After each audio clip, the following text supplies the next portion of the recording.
Most of my life, I felt disconnected. Growing up, I didn't have a family life. My mom did her best to take care of us, but my dad was out of the picture. By around the age of 12, I started vandalizing the neighborhood through graffiti. It was who I was, my identity, but behind those tags was a lost child.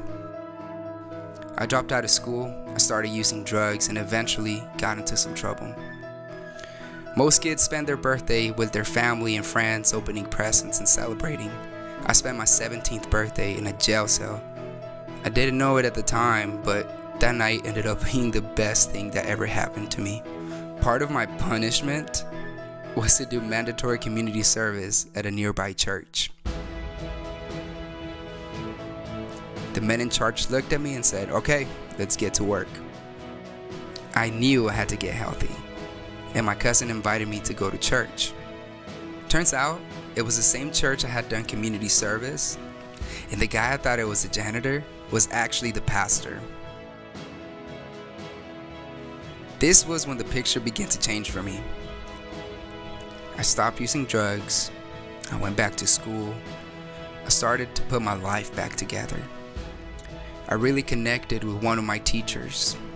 She encouraged me to pursue my passion for painting. A man who owned a local business gave me a job, which helped out a lot. As I look back, there were so many people who believed in me. They connected me to faith, to education, to employment, and most of all, to my community. They say it takes a village to raise a child.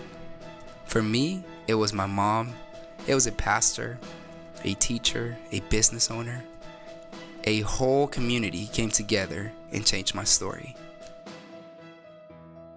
My name is Ruben Hernandez.